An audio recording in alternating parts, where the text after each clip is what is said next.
Rage of Aquarius with your hosts Dan Smurglio and Josh Bernstein. And good evening to everybody. It is 9 p.m. on the eastern coast and the eastern side of America, and 6 p.m. by my man there in Arizona, and the Southwest and West Coast and everywhere in between. This is the Rage of Aquarius coming to you live in the voice of the people, U.S.A. Radio and Television Network. Obviously heard around the world. Again, VOP USA Radio on Roku, Android, Apple, and Amazon Fire TV, and Android and Apple apps, VOP USA. Search it. You can find us. Boom. That's it.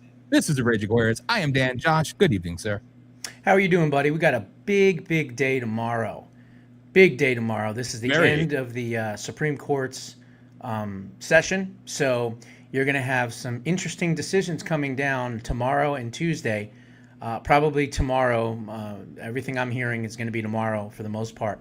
So we may find out birthright citizenship tomorrow. So say a prayer tonight, folks. It's crazy. They repeal it. Like, honest to God, man, like if that goes through, if they actually do the right thing and repeal it, which again, not likely, but imagine if, all right, picture it, a world where we actually are able to scrap that heinous crap that was never intended to be abused, used, and everything in between the way it has been. Imagine just a collective sigh of relief from people like us that have been waiting forever for this, for people fighting against illegal immigration for decades have been waiting for this. I mean, it would just be such a victory for all of us who respect the rule of law, the Constitution. I mean, it would be the most beautiful thing ever. And it would. Also, it would be outrage among all the, the notables. Exactly. Who cares? Exactly.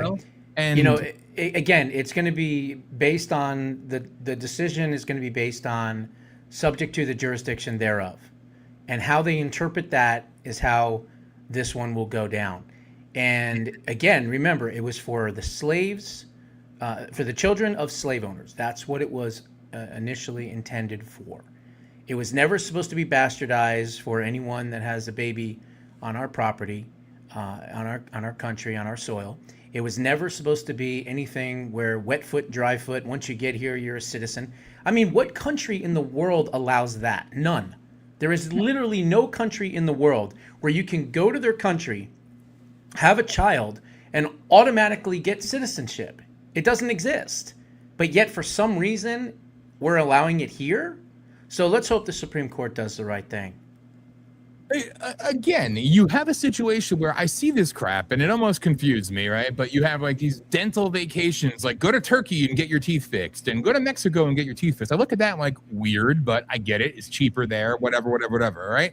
But then you find out they actually have a little thing called birth trips, vacations, where people from China and other countries of the world literally come to America for the sole purpose of dropping an anchor baby. And if you don't know what an anchor baby is, that's something that we refer to, and it's so cruel. It's not cruel. It's basically the thought, the belief, and unfortunately the practice, more often than not, of an illegal comes here, drops their kid's a citizen. Well, now you're a citizen de facto, and therefore you're entitled to. Someone's got to take care of the kid, right? So then you've got mom and dad and brothers and sisters and relatives and cousins, and the next thing you know, you've got a clusterfuck of illegal aliens coming into the country. Yes. And then throughout the years, as we had pushback on that, you really shouldn't do that, blah, blah, blah. Well, then we had a wonderful thing called temporary protective status, which is essentially the same damn thing, just with a little friggin' libtard rhino bow on it. And it's disgusting because, again, I say this from a place of experience. Certainly, you know what I'm talking about as well.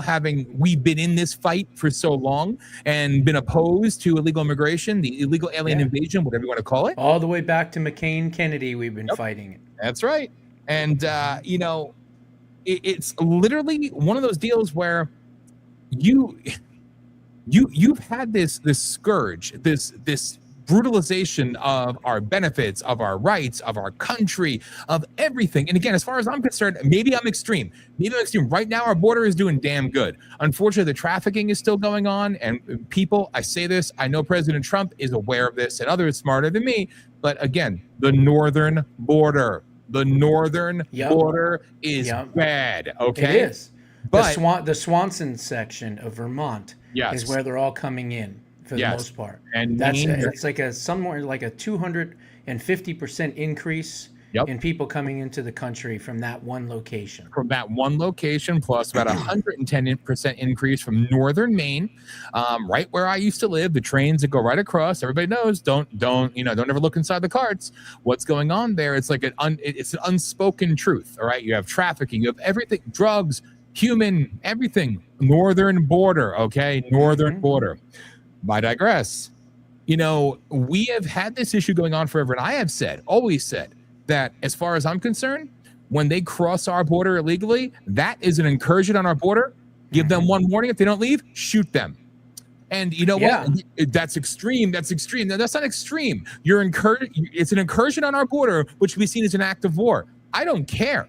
It's just like when they say, oh, the child separation, you're going to separate families. Well, who cares about the families separated from their loved ones when they're murdered, raped, beaten, slaughtered by illegal aliens? Nobody gives a shit about them. So as far as I'm concerned, I don't care. They cross the border, one warning. If not, shoot them. And then they'll stop coming. It's just like what happened. You look back. It'll be a deterrent, won't it? Yes, it will. Absolutely. And you know what? That was, well, you're being violent. No, I'm being honest. Because again, I use this example a lot. What do you think they would do in other countries? They do the same thing. They would shoot them. In Mexico, some of the toughest immigration laws in the world are in Mexico. Absolutely. Yeah, absolutely. As a matter of fact, in Mexico, if you're found to be an illegal alien, it's a felony. Yep. And it's punishable by, I think the first offense is 1 year in jail, and then you're deported. And then if you come back and you're caught again, it's 10 years.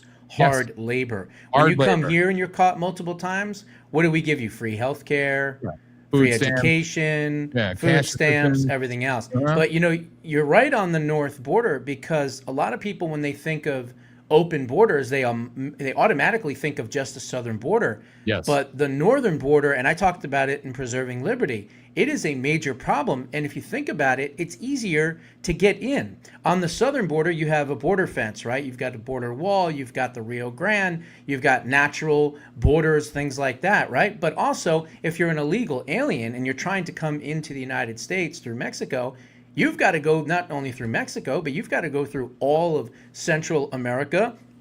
You're probably going to get dropped off at, in Venezuela or somewhere, or Colombia probably. And then you're going to pay a coyote to come in and take you on that journey. Now, that journey is filled with drug traffickers, drug cartel members, poisonous snakes, mudslides, dangerous animals. So even if you can get through and trek all the way through, by the time you get to Mexico, then you got to go through all of Mexico. And then if you do it in the summer, you're going to be dead, because the July and June summers in Arizona, you're not going to last, right? So they've gotten smart. They said, well, why would I risk my life and go through the jungles of South America and Central America and traverse all through this crazy stuff and risk my life and getting raped and having my children, trafficked and all this stuff? Why don't I just fly to Canada and walk across? Yep. There's no border wall there. Yep. I'm in America. I'm here. Hello. That's why we need a border wall on the northern side. And again, I could tell you there's places in the St. John Valley, right where I used to live in Maine, right there. There's spots where you could just go right across the border, no big deal.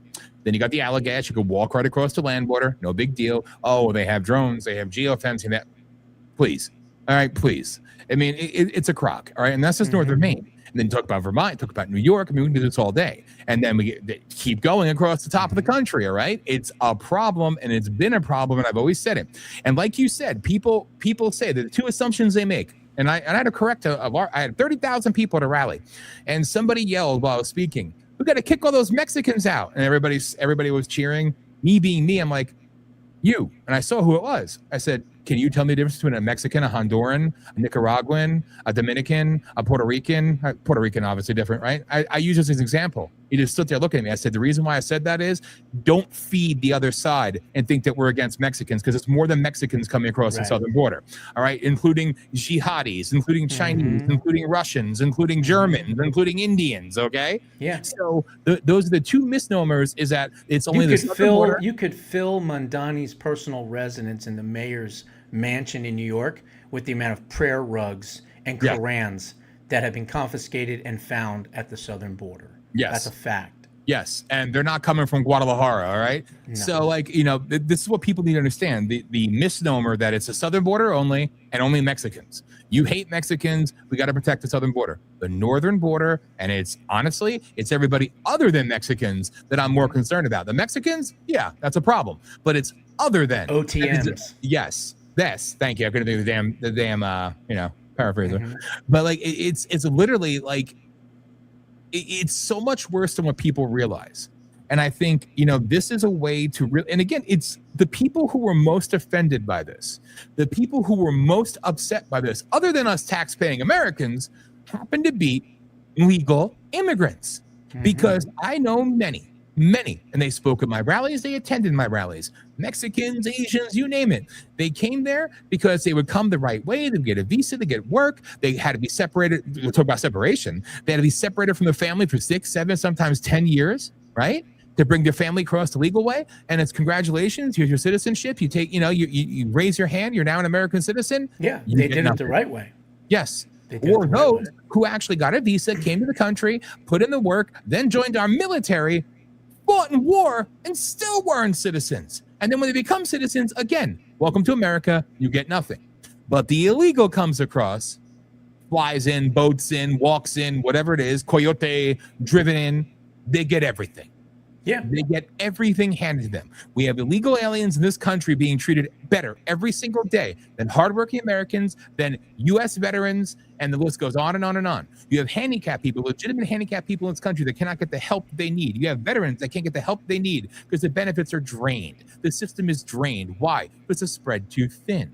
Why is it spread too thin? Because we're putting illegals before U.S. citizens, legitimate U.S. citizens. I've said this, and I'm going to shut up and give it back to you. When I started this in 2006, when Lou Barletta in Hazleton, Pennsylvania, did his Illegal Immigration Relief Act to punish landlords and business owners that hire and rent to illegal aliens with fines, right? I said, you can go further. I said, what about 287G? You don't need any. Exactly. You could do that. It's per the Constitution. That wasn't flashy enough, as I learned. We had to be Mr. like, oh, I'm going to do something special. In reality, he did goddamn nothing. He never intended to do anything. But it's, again, fine them. Why would I fine them? You rent to an illegal, confiscate their damn property, imprison them for harboring, aiding, and abetting. You hire them, harboring, aiding, and abetting, and shut down their damn business. Take it. Take the houses, give them, make them shelters for battered women, for veterans, for whatever. Turn them into something. Oh, you want to seize their property? Yes, it's for a greater good, because these people have knowingly committed crimes, not, oh, it's only a misdemeanor. Fuck that. It should be a felony one. And quite honestly, an incursion is still incursion, and you're still harboring, aiding, and abetting. So as far as I'm concerned, it should be classified differently, and you should punish every single, oh, they do the jobs that Americans won't do. That's a bunch of bullshit. Fuck that. I am so tired. Bullshit, that one. It is. But the new ICE director, I guess the nominee for ICE, he's actually been talking already about 287G. Yes. And again, I think he's a state trooper, right? Oklahoma state trooper or something. Yes. And so he's the one that's going to replace Lyons. He's going to be excellent because he's MAGA all the way. He understands the threat. He's seen it firsthand. And for anyone, an ICE director that's talking about 287G, that is a really, really good sign. And I don't know if you want to, you're a police officer, if you want to kind of allude a little bit to what the 287G is for the folks that don't know. So I'll make it, rather than go into all of it, I'll dumb it down and make it really quick for you, okay? Essentially, it deputizes everybody from sheriff's deputy to constables, which, depending on where you live, in Pennsylvania, sheriffs are like paper delivery people and prisoner transport. Constables have more power, but they're basically a nothing. It depends by state, but it is irrelevant because this one crosses state lines because it's federally protected by the Constitution, and it gives every single sworn peace officer, law enforcement officer, including corrections officers, the deputized right to detain an illegal alien with absolutely zero limitations until ICE actually comes and picks up said illegal alien or they're transported to. It gives them full rights, full protections. You can't sue it. You can't stop it. It's written in our rule books. It's written. It's literally, it's in the founding document of our country. And this is the way. And I helped 14 states institute 287G in various counties and various cities throughout the country. Not because I'm so wonderful, because everybody was so enamored by what Barletta was doing. He's on 60 Minutes. He's on this. He did nothing. He never intended to do anything. This was the way. I said to him once, I said, you want to get it done, or do you want to just be on TV? I want to get it done. I said, here's the way. Well, we already have something going here, which means you want to be on TV and get to Congress. So congratulations. But basic, again, I can do a longer breakdown of this for in the future, and I happily will, because I'm very, very well versed in this stuff. But just the dumbed down layman's version. Well, that's what he was talking about. He's talking about, deputizing so many state officials and law enforcement officials so that we have more eyes out there to arrest illegal aliens. And, I think Tom Homan just said that they just got a ton more money and they're going to hire, I think, like 10,000 more agents. So, look, I think that the deportations are going to ramp up here, a lot faster. And again, we got 30 to 35 million illegal aliens that were thrown in 4 years. I mean, this bullshit about 11 million hiding in the shadows, that was from the 1990s. Okay, and by the year 2000, it was like 22 million. By the year 2010, it was like 35 million. And I don't know, by 2020, 2021, 2022, all of that, it's close to 54, 55, maybe 60 million. Exactly. Now, granted, we have taken out, what, is it like 4 million or something like that? 4.2. So if you hire 10,000 more agents and you let them out all over the place to find these people and round them up and deport them, what's the most you can get done by 2028? Maybe another 6 to 7 million out? Yes. So that's why this birthright citizenship thing is so damn important, because in some respects, it'll actually help work it almost like a census. It's almost like a free census where we're not going to count in the census illegal aliens, right? Well, if we can do that, we're going to eliminate districts for Democrats because they're not going to be able to count their people, number one. And number two, with birthright citizenship, you're basically almost doing the exact same thing. So when someone comes here, you're now cutting off the carrot that's been dangling in people's faces. Oh, come to America. We'll give you free this. We'll give you free that. Well, guess what? That carrot is rotten and it is gone. It is no longer there anymore. That's why this is such an important decision. I really do hope the court does the right thing. This would be what we've waited for decades. Yeah, ever since slavery, hundreds of years, 100 years, over 100 years, exactly. Yeah. I mean, we need this more than we. I mean, again, yes, the voting. I mean that.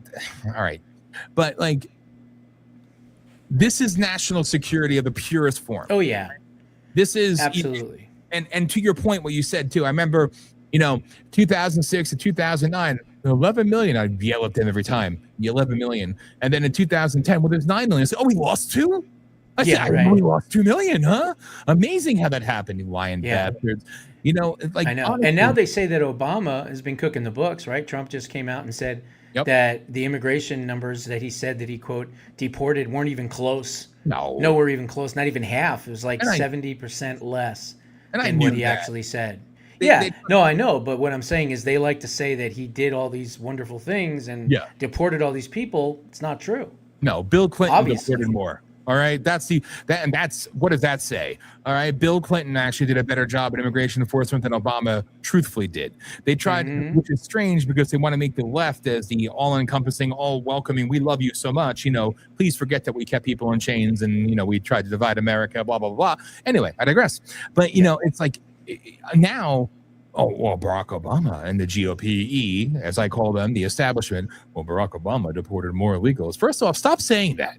All right, if you're really the GOP and you're trying to actually help the president, maybe stop saying Obama deported more than him, because one, it's bullshit, and two, how does that exactly make you look? I get what you're trying to do. It's just shittily done, especially since the proof has come out. Maybe he deported about 50,000 to 100,000. That's a far cry from what they give him credit for. You want to give credit to Barack Obama? And remember, he never closed the border either. Never. President Trump actually closed the border. Yes, that's the difference. You want to give even though he hasn't done as much as he can, but again, we have to understand the numbers. I mean, it's a math equation. When you let in 35 million people in 4 years, and you take out 4 million, that's actually pretty good. You know, Yeah. it should be a hell of a lot more, but you have so much. They inundated us with these illegal aliens. That's why I say all the time, we need a 20-year moratorium on Yes. Yes. immigration, illegal, Yep. obviously, but even regular immigration. The only immigrants that we should bring here are South Africans, Yeah. and we should hand them a firearm the second they walk on our soil. I agree. We ought to take. I don't know how many there are of the South African farmers that are being slaughtered, and the Christians and things like. It's terrible what's going on, but we should bring in those folks and tell them, hey, see these people here, the ones with the rags on their heads? These are your targets. Hey, dude, listen, I'm all for it.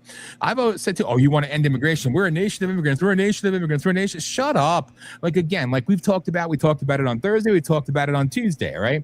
Again, the difference between, and I'm sure it goes back to your family tree as well.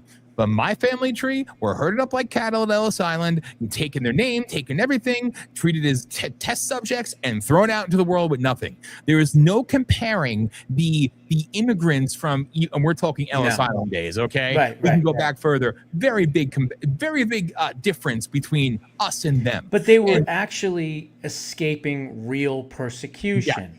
That's the difference. And more importantly, when they came here, they saw the opportunity. They didn't want to take from the country. They wanted to build the country. They wanted to make it a better place for them and for everybody else. And it's really just the attitude of the immigrant that has really completely done a 180. Because I've said this before. When they came here years ago, it was, what can I do to make America better? Yes. Now the immigrants that come here, it's what can I take from America for myself? It's a completely different mindset. Or how can I?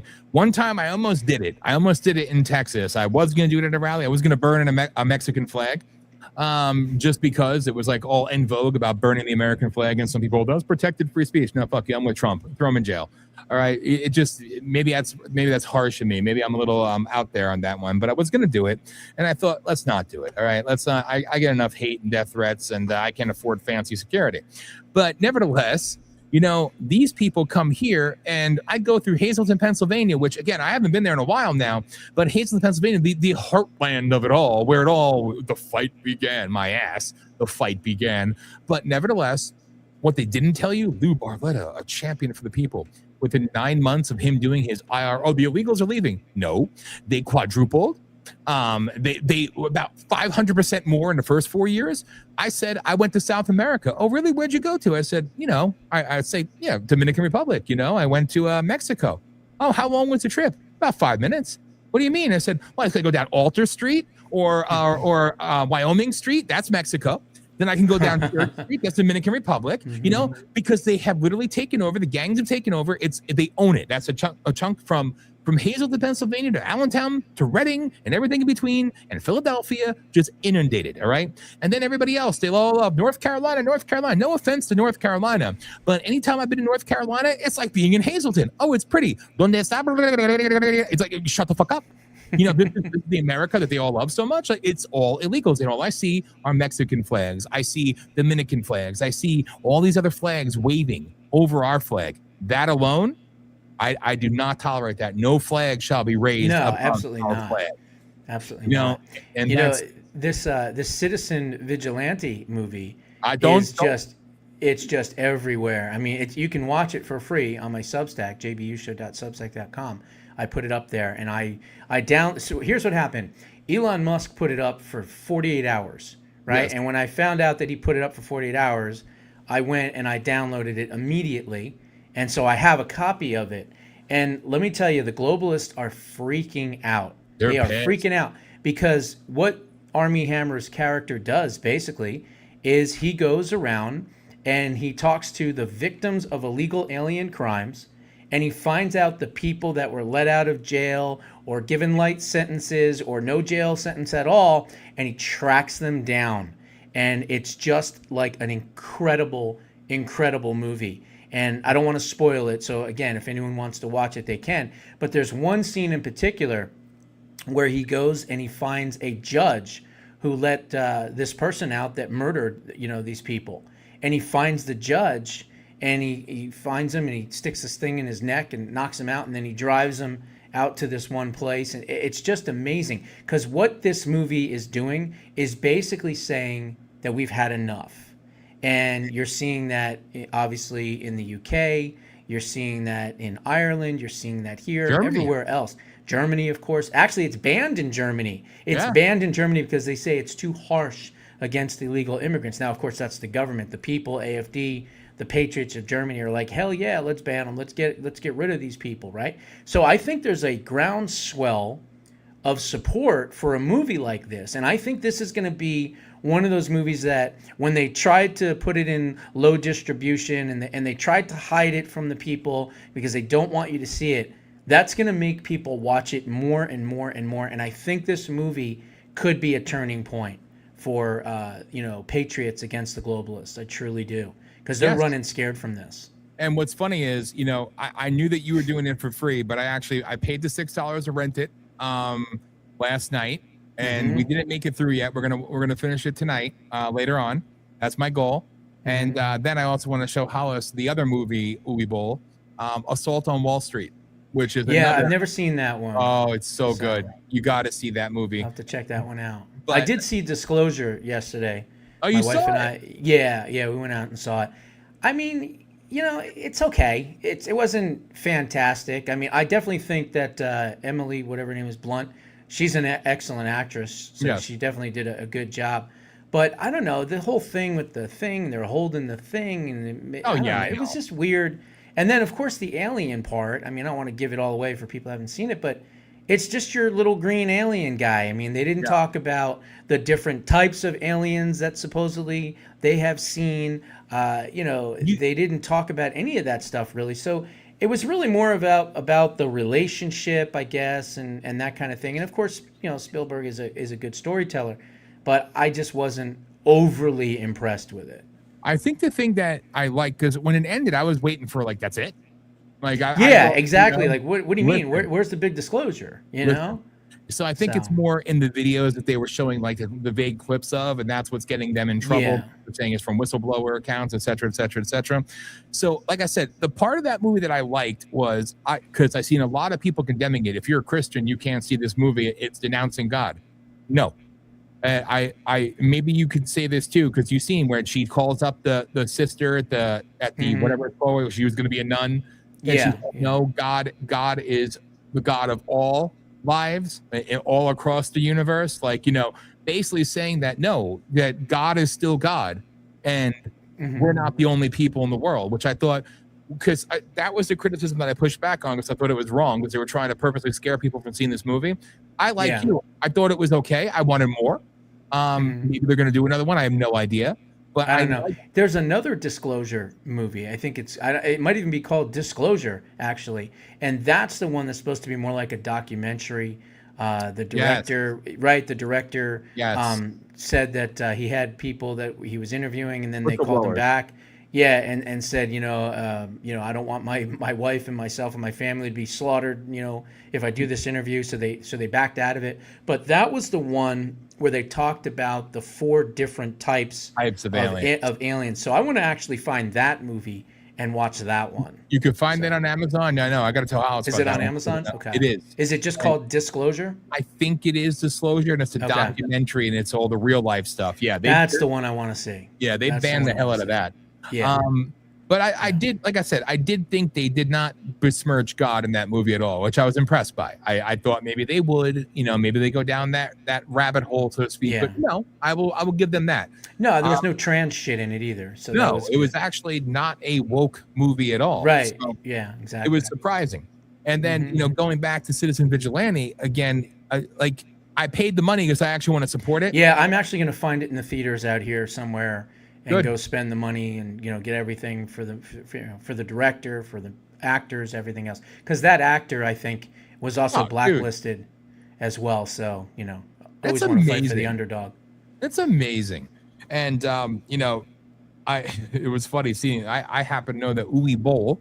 I think I'm saying his name right. I think I don't know. But he actually is a Trump supporter. But in the movie, the line about Trump, Biden, you're not on the front lines, whatever. Understand the but it was like more like tongue in cheek. Yes, it's the theatrical part of it. It's the message. And I think that's what I was saying to Hollis as well, is this is what I've said for a long time. If they ever get to the point where it gets so broken down in this country, they could talk about, well, people have guns. What they're forgetting about is all of us who have served our country, and we know how to bring hell down in a way that they cannot understand. That's not to say, we're so wonderful, but no, you talk about how, we had 500 Antifa and they graffitied this and they burnt this. Okay, well, you give me one veteran with just a little ounce of specialized experience, we're going to take down a whole city block, and we only need one. All right, only one of us. So the point behind this is that I like in the movie where he's a United States, he's a veteran, he's from the Army. And I think that was well done to this. And again, I haven't finished it yet, but I think that was very well done, because that should be a message, and that should reinstitute what I always love. And I probably said it to you, but again, the last scene is one of the better scenes in the whole thing. But the last scene in particular really kind of encapsulates the entire movie. That's awesome. And it's really cool. No, I'm looking forward to that, because again, people need to feel a sense that you have some power. Exactly. And and if nothing else, it's less theatric, more about the core message. And the message should always be my favorite quote. Again, when the people fear their government, there's tyranny. When the government fears their people, there's liberty. That's not inciting violence. That's called, we should stop. And this is the great equalizer. Yes. Simple as that. That's why it really should be the First Amendment. I agree. The First Amendment should be the Second Amendment, and the Second Amendment should be the First Amendment, because the Second Amendment protects the First Amendment and all the others, right? Yes. So it's weird how they did that. I know. We always got to back it up. Well, the second's there to protect the first. No, the first. Well, it's the reason versus force argument, right? Yes. Because we have a Second Amendment, the government has to use reason to deal with the people. If we didn't have a Second Amendment, there would be no reason for the government to use anything but force. And that's what you see in all these communist third world countries, because if they don't have the ability to protect themselves against a tyrannical government, well, then they're going to be controlled and subjects of that government.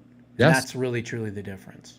And again, you notice the pivot and the switch, if you will, from President Trump and his very poignant tweet he put out the other day about he's been waiting for this battle with the communists. Yeah, I did see that. And I actually went and I put on X, I said, okay, Mr. President, if you're serious about that, then take my advice that I gave you over a year ago and designate the DSA as a terrorist organization, and you'll take care of communism pretty quick in this country. So let's see if he does it. I don't know. I mean, he's talking about, taking over the DC because the communists, won and this and that.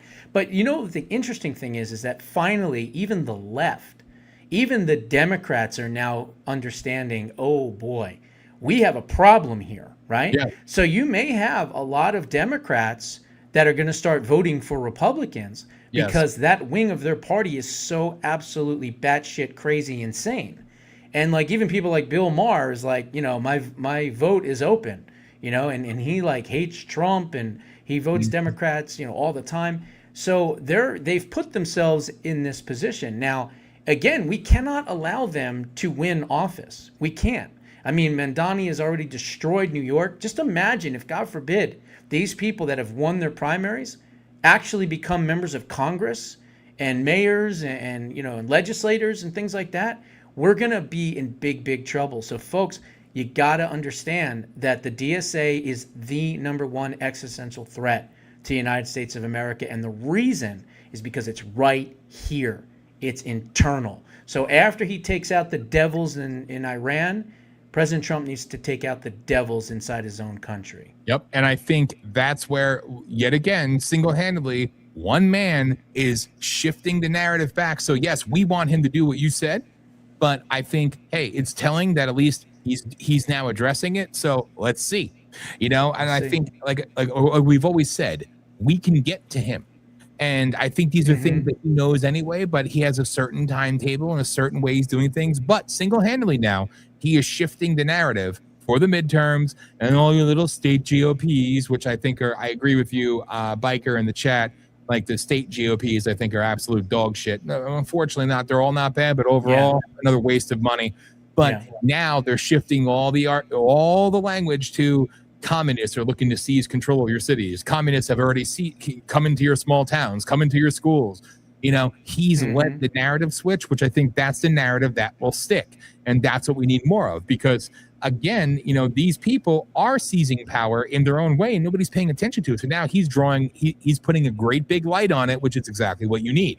So now people are more concerned with the president still continuing the Q posting, to continuing the discussions about communism. It's like, oh, by the way, I'm going to absolutely level Iran. There's not going to be anything left of the government. They're never going to learn. So I'm going to force them to, okay, people aren't even talking about it anymore. Brilliant. And honestly, again, keep going. I'm with you. And again, I've always said it's not going to go the way anybody thinks it's going to go. Yeah. And the other thing is, these state legislatures, they need to start reintroducing legislation. If they have a Democrat governor that has vetoed a bill previously and they're running for re-election, you need to take that bill that they vetoed because they weren't running for re-election and reintroduce that bill, because if they're running for re-election, they may sign it. Perfect example is KKK Hobbs here in Arizona. She vetoed a bill back in 2024 which would have stopped people from being able to take people's property and squatters' rights, right? And so she vetoed it in 2024. But now, Wendy Rogers put her bill back up, and guess what? She allowed it to go through. She signed it into law. Now, that doesn't mean that she wants to protect people's property rights. No, she's a whore, and she's just going to do what she has to do to fool the voters into thinking that somehow she's a moderate or an independent. She's using the exact same playbook to a T that Kirsten Sinema used years ago. 100% exactly that. She's running these ads on radio and television lying about being some type of moderate and down the middle and all this independent bullshit. She's about as radical as they get. They call her the veto queen. She has the most vetoes in Arizona history, maybe even the country. I don't know. I mean, she's had like well over 100-something vetoes. Okay, that's unheard of. Usually you get 30, 40 tops, over 100, okay? And so now Wendy's bill just came through. Well, Wendy's going to start introducing other election integrity stuff. And then if she does that, she may sign it into law just based on the timing that she's running for governor. So to the state legislatures out there, if you have great legislation that helps your state, election integrity, squatters, or whatever it might be, reintroduce it now, especially if you have a Democrat governor running for re-election, because you'd be surprised it'll probably get passed. And what you said is perfect. They're politi-whores. So they are politi-whores. There you go. Politi-whores. Politi-whores. Politi-whores. Yep. It's a high-pitched bitch. So like, look at what's her face. I don't even know what's happened with her. You don't hear about her at all anymore. Gretchen, the governor of Michigan. I mean, you want to talk about somebody who just came and took the knee and bowed down, yes, President Trump, and all of a sudden she starts popping up at the White House and she looks like she looks like hiding her face. Yes, but it's hilarious. Folders. What do you hear about her anymore? Nothing. Yeah. You got a three-headed monster, Medusa monster, in Michigan with Jocelyn Benson and, of course, Dana Nessel, and then you've got Gretchen Hitler. I mean, those three whores are just destroying that state. Of course. And they're doing everything they can to make Michigan not only blue, but continue to have voter fraud everywhere. Jocelyn Benson and Dana Nessel are absolute, just disgusting. They're demons. They are horrible. Yeah, they are definitely demons. Yeah. These are evil. These are evil people. And by the way, that free political advice. So send a check for $30,000 to the Rage of Aquarius. And, you're welcome. All right. Because these are little things you could use their own plays, their own crap that they do against them for the betterment of your state. And again, it may not go anywhere, but at least it gives you a little bit of a fighting chance and pull their shit away from them. That's what needs to be done. I'm right there with you. And again, I want to go to this because people have been asking. So I have one clip. I have one clip to play, one clip tonight. I'm being good because I'm also trying to be timely, but it goes in line with what everybody is still talking about. And, it's deliberately being done. The oversaturation of these Q posts and these things coming out from Trump, from his administration, from the Secretary of War, from you name it, it's just constant, constant. So again, to give credence to the title of this show, which I called Iran's Endgame, I guess we touched on it, the Globalist Death Rattle, and America 250. I still believe that America is about to get a very big gift somewhere in this very short window of time, and just keep your eyes open. And of course, if you don't could be tomorrow. It could be tomorrow, and people need to be on point and pay attention. Also, be smart and be safe, because again, when things go down, the freak tar is going to go. And how do you stop the freak tards? By labeling the DSA. Drown them in the reflecting pool. Yeah, exactly. Yes, I like that. You want to tarnish the reflecting pool? Drown them. Drown them right in it. We're not advocating the drowning of leftist extremist terrorists, but I am. Hey, fuck it. Right? If they happen to fall, you help them out by holding their head in the water. It's okay, because these are evil scum. But again, pay attention to what's about to go down, because there's a lot of things coming, and it all goes back to many, many, many things. But what's relevant is what you spoke about years ago. I don't want to. Where'd that go? Have stolen our. There it is. Why is it like? I like how it's got my old opening. Yes. Now I want to go back. There it is. All right. So you want me to keep us on the screen while I play it? Yeah, that's fine. Yeah. Okay. So here we go. This is called GDELT. GDELT. Just remember that word, or whatever. All right. So where do I play this? Where is it? There it is. Here we go. Leftist radicals have stolen our election. Big tech tyrants have censored our voices. And the CCP unleashed a virus to take over America and the world. But 80 million plus Americans won't back down. We won't relent, and we won't comply. Welcome to the Counterintelligence Center of America's Second Revolution. Here's your Director of Intel, America's favorite bald badass, Josh Bernstein. Still bald. Welcome back to the program. This segment is something that you would see maybe in a science fiction movie, Minority Report, hell, I don't know, something in The Matrix. I mean, it is out there, okay? And I actually found it by accident. What if I told you that there was a massive, and I mean massive, global, worldwide database that tracks and monitors all of the world's news and media in every corner of the globe, in print, in broadcasting, and in web formats, in over 100 different languages, every single moment of every single day, and has been doing it since January of 1979. You would probably say, come on, Josh, you went off the deep end here. This can't be, okay? It just can't be. I think you need to go to the nut house, okay? You're obviously too crazy to continue to do the work that you do. Really? Well, what if I was to tell you that it is 100% correct and right, and absolutely frightening? Go and roll this clip. All right. Well, thank you so much for having me here today. So this is my vision. This is the GDELT project. The idea of the GDELT project is, how do we take the world's information and try to catalog what's happening around the world moment by moment, and how people are reacting to that, to the events, the emotions, the reactions, both the textual and the visual narratives that surround that. How do we preserve that as well? So like any good project, it begins with data. And it has many different data sets that feed into it. So news material, this is print, broadcast, and web, over 100 languages supported, covering every country of the world. 65 of those are live machine translated in real time as they arrive.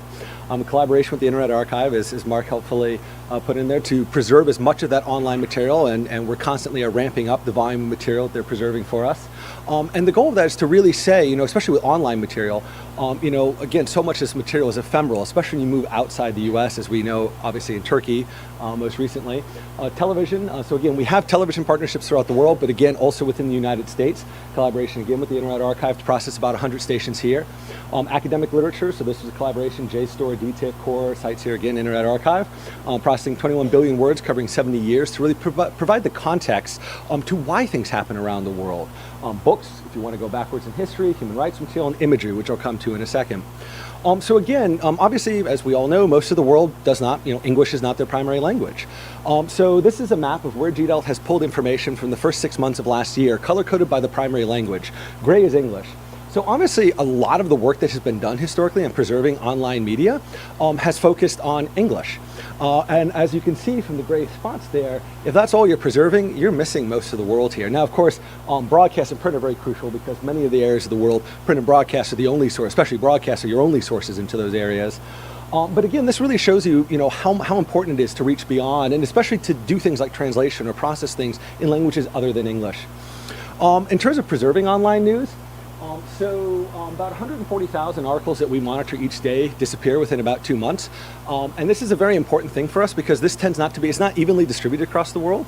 For example, in Nigeria, under Good Luck, articles that were criticized the government's response to Boko Haram tend to have a very, very short shelf life indeed.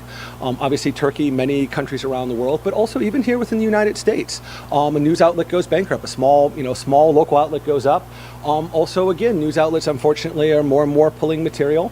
Also, as we've seen, many major publishers now treat content as very fluid. They have no fear of editing material in real time. And also, I want to point out Nepal here. So a lot of efforts that have been done to date have really focused on things like manual archiving, saying, hey, a major disaster just took place, let's start preserving now. You missed that. So in Nepal, for example, we grabbed about 667,000 articles over the year following that earthquake, really capturing especially the local perspective on things. We can do a lot with that material, so we can do everything from mapping human rights violations to looking at refugee flows, man pads, and all kinds of other things. Also using the Google Cloud Vision API, we're cataloging a large fraction of all that imagery worldwide each day, about 150 million images to date from almost every country in the world. We're extracting out locations, activities, objects, facial emotions, OCR in 80 languages, and also things like violence and so on. So the ability to look not just at the textual narrative, but really for the first time be able to peer into that visual narrative. And finally, I want to leave you with this map. Once you have all this data, what can we do with the world's news? How do we think about it in new ways? This is a very simple map to look at global happiness through the eyes of the media. 200 million articles in 65 languages, 750 billion emotional assessments, including things like anxiety, fear of the future, optimism, and so on. 1.5 billion mentions of location, and 150 million images, and being able to come up with a map of what does that show us, at least through the eyes of the world's news media. What are we seeing? And again, being able to make maps like this and say, well, why do we see more red here? What does that tell us whether this is legitimate for society, or whether media in that particular area focuses and portrays things in a particular light? Thank you very much, and come to my talk this afternoon to hear more on this. Now, first off, I stumbled upon this information when I was putting together the information for Project Jigsaw, which you may remember from a couple of days ago when I was talking about how they were going to be censoring, and they were going to be censoring the comment sections, and how certain comments are actually removed while you're actually writing them. I think the headline may have been, hey, what happened to my comment? That one, okay? Well, that's what Project Jigsaw is all about, okay? So again, as I was researching that, I stumbled across Project GDELT, I think is how you pronounce it, okay? And I was so fascinated by what I was reading that it takes a lot for me to get shocked, but even I was shocked, and I knew that it was something I had to report on immediately. You see, that's the difference between conservative news echo chambers out there and what I do, okay? I make sure and give you things you're not going to get anywhere else, and good luck trying, okay? Now, I know that the video and the founder of the GDELT program, Dr. Kalev Litaro, is from 2016. But the reality is, even though it was from 2016, think about how much more advanced the program likely is in 2021, which is even more intrusive, and more scary. Now, in some respects, this is the guy, in my opinion, and many others, who created internet surveillance, okay, and their capabilities. You know, they always say that Bill Gates was, the founder of the internet and everything else. I'm telling you, I think this guy was probably one of the infancy members, if you will, of the World Wide Web, okay? Now, one of the reasons I say that is this is the guy who created the GDELT program. Now, you want to know some credentials on this guy? Here they are. One of foreign policy's top 100 global thinkers, developer of the Google Cloud Platform. This guy is the one that developed the Google Cloud Platform. Media fellow at Real Clear Foundation, a senior fellow at George Washington University Centers for Cybersecurity. He's worked for the Department of Homeland Security and the Counterintelligence Task Force Agency. He's a member of the World Economic Forum's Global Agenda Council. That's not good. And then he's rated one of the top 3 coding experts in the entire world. Okay? This guy founded his first company in computers in middle school. Okay? He was just like one of those, brainy nerd, whatever you want to call him, that. Oops. What happened? I don't know. What happened to it? It's still showing. Other than to there it say, No, look at that. I honestly don't know how to wrap up this segment other than to say, when it comes to online data, there is no such thing as a delete button. Dr. Caleb Lataro is living proof of that. Those are my thoughts. What are yours? Put them down in the comments below. Be right back. Hey, Josh Bernstein here, America's... Yeah, that's just an ad. But yeah, I mean, and if that wasn't, was it 2021 is when I did that? Yeah, so that was 2021. If that was 2021, so we're talking, what, 5.5 years ago or whatever it was? So now we have artificial intelligence. We have ChatGPT. We have Google Analytics. We have all these different things, right? And it's advancing and advancing and advancing. So again, if the original was 2016, right? And then that was 2021. Here we are in 2026. What do you think this project is like now? It's probably not billions. It's probably zillions or trillions and zillions of documents. So when I say that the matrix is real and that we're living in it, clearly I just gave you the reasons why I say that. And again, 2016 is when that little wormy fuck went public. He should be hanging from a noose at the White House. Just They should Vlad the Impaler his ass, all right? Yes. And keep him up there. Let him rot. Because that's when they went public, all right? So when they go public, because they like to tell you what they're doing while they're doing it to you, at that point, it's so far in, so far entrenched, and you nailed it, all right? It's literally this 1970s. So the sickness there, I mean, there's not enough time to go into my full thoughts on this, but the gauge of happiness would be happy. You will own nothing and be happy.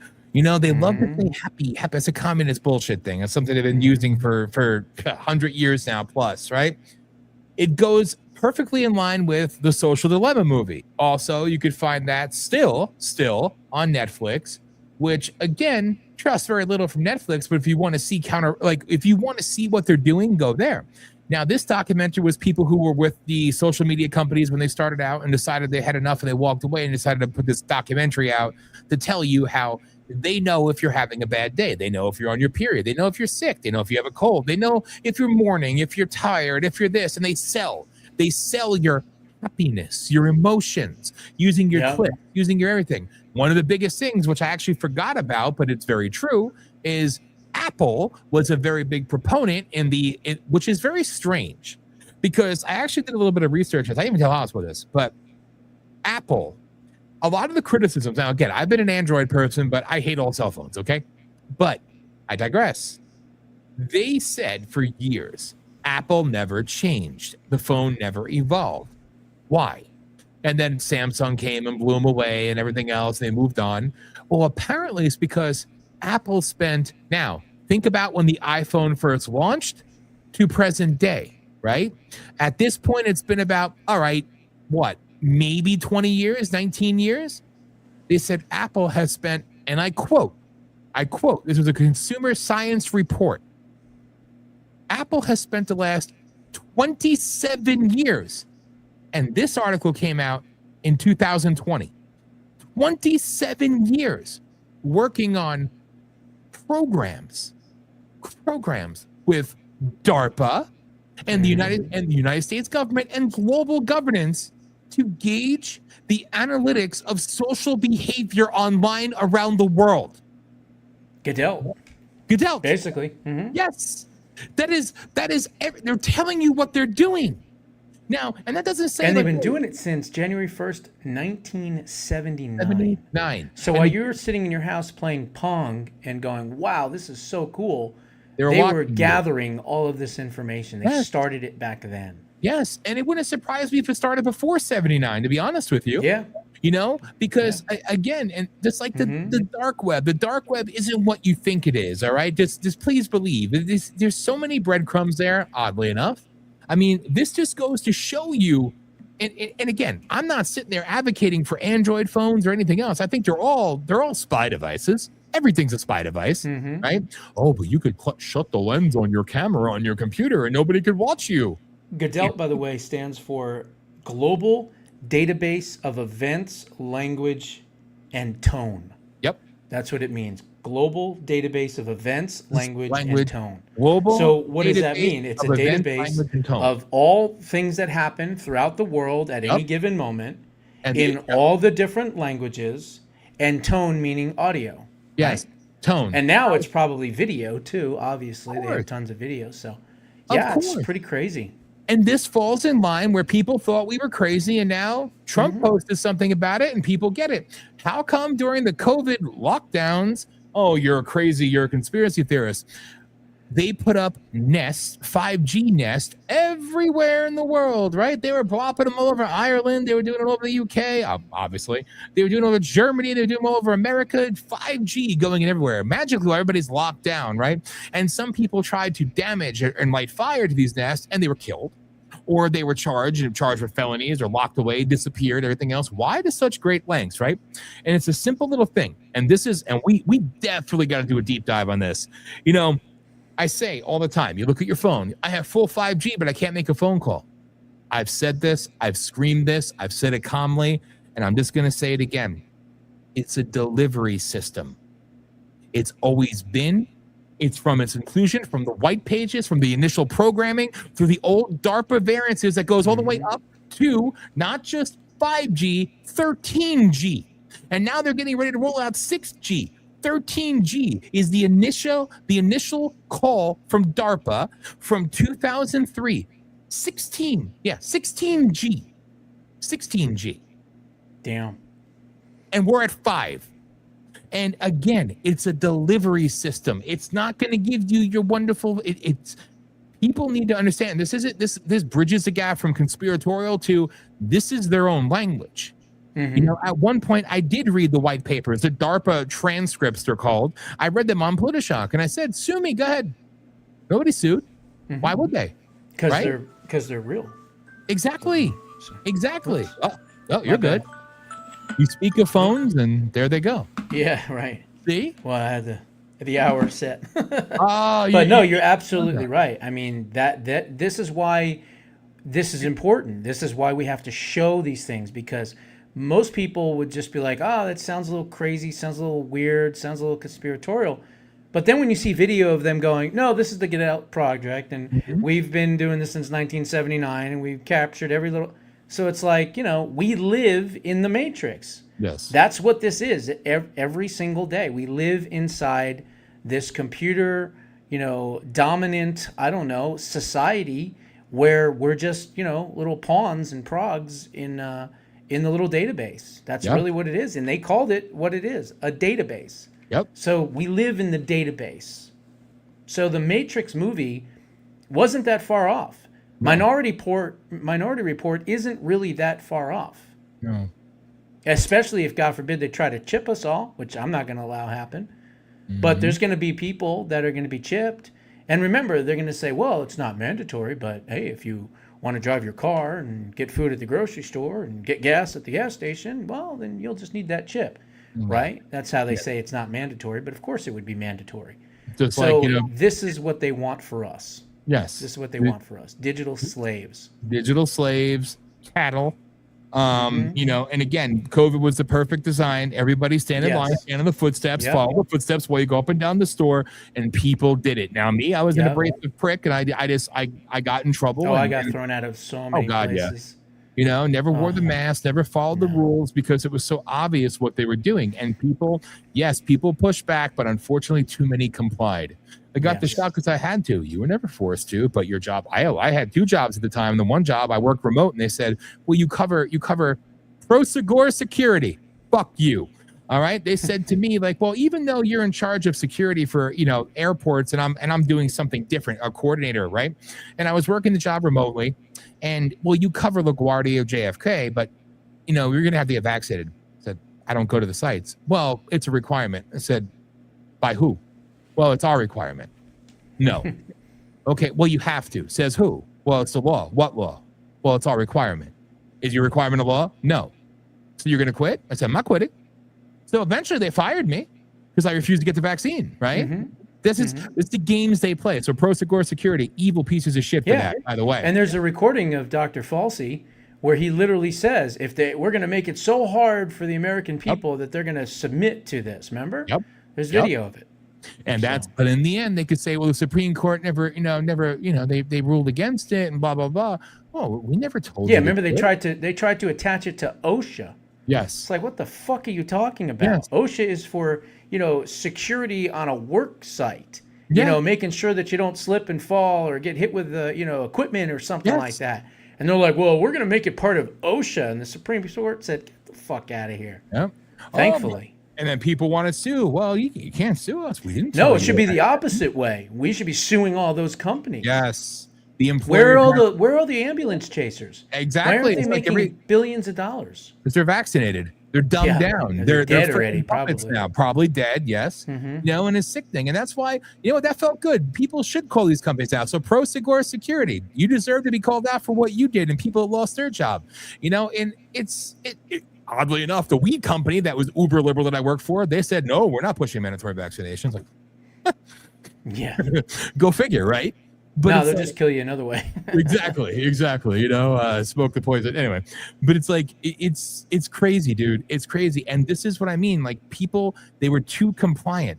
So that's the scary part, because God forbid in the future, if they try this again, this was the test run.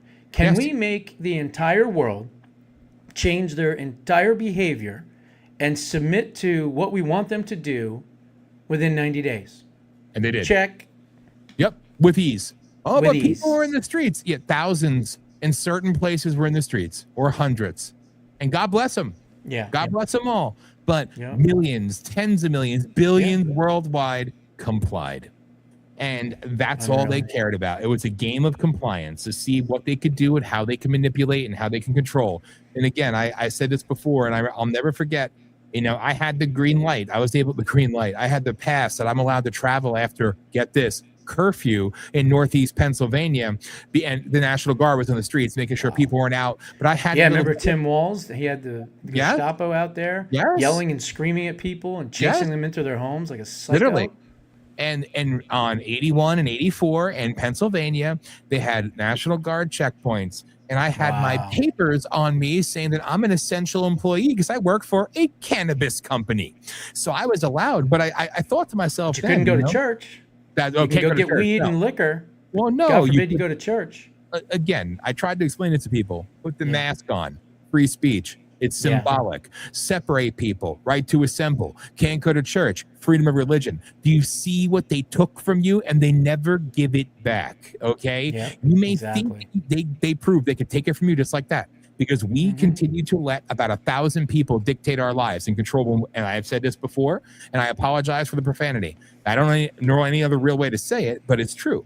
They control when you eat, when you shit, when you sleep, when you fuck, when you date, when you go shopping, everything. This is what they controlled. It was a game of compliance, and they did it. 15 days to slow the spread. It was 13 days. Our country, our freedom fell. Okay? Yep. It fell. And Jefferson warned us about it. Yes. Right? A government large enough to give you everything is also large enough to take everything away. Amen. And that's why Jefferson is one of my all-time favorites after Trump. And it's so telling. It's so telling, and people need to remember and learn from this. And that's why, I hope I want to see Fauci strung up and hung up. Oh well, he has a pardon. Well, negate those pardons. If not, get him for the AIDS shit. Get him for. There's a million things you can get him. Oh God, there's so many things. Right? So many just things. Gain of function alone. Run death is near alone would put him away. Yes. Right. Yes. Remdesivir. Run death is near. Yeah. Yes. That alone would put him away for jail. Yep. I'm telling you, man, and people need to be cognizant of this because this is what's on the line. Because believe me, Agenda 2030 didn't go away, but they're pissed. They're quite pissed that Trump got back in. That was not supposed to happen. So they still have an agenda. Never forget 133913. 13,000 for an admittance for COVID, 39,000 kickback if they end up on a respirator, and if they die with COVID or from COVID, you get another 13,000. That's right. It was an incentivized $65,000 round trip to kill your ass in the hospitals. You got paid to be killed. And that's what I said. My mother is on freaking life support in a coma, and then all of a sudden, magically, she has COVID. So we're going to... it was a motorcycle crash. COVID. Yep, COVID. Yeah, airplane crash. COVID. JFK, COVID. Lincoln, COVID. All that. Yep, all that money. That is literally how you launder and clean money in front of the entire world, and nobody decides to go down that rabbit hole. Nobody decides to go down that. I did all of that back then on my show. I covered every single thing. I saved so many hundreds of thousands of lives that I can't even count, and I won't be able to count because I don't know. But every single day it was like, don't take the jab, don't take the shots, use ivermectin, use hydroxychloroquine, do anything other than the shots, quit your job, do something else. It's not worth it. I mean, every single day, that's all I did was to just tell people constantly. And you should see, even today, I mean, so many people have said, I've been with you for 10, 15 years. You saved my life. I had this job and they wanted me to get vaccinated. I said, no, I'm not going to do it. And, my uncle died, my aunt died, my friend died. And it's like, it's just amazing. And, the people that were making the shots literally said, there's video of it, that we were flying the airplane as we were building it, which is a reference to we didn't know what the fuck we were doing. Exactly. And they get away with it. Again, Nuremberg 2.0. Terrible. Yep. We need it. We need it bad. All right. So, yeah. All right. I know we're over. I said I'm going to be on time tonight, and I'm freaking over. But this was great. Whatever. This was great. And in Thursday, we should deep dive a little bit more of this shit. And we'll talk about other things too. And or everything else. Who knows what'll be going on by then, right? I know. That's the thing about what we do. The news is constantly changing. Constant. Every day there's something new. It's crazy. And this is probably the craziest time right now. Yeah. This is something special. Pretty nuts. All right.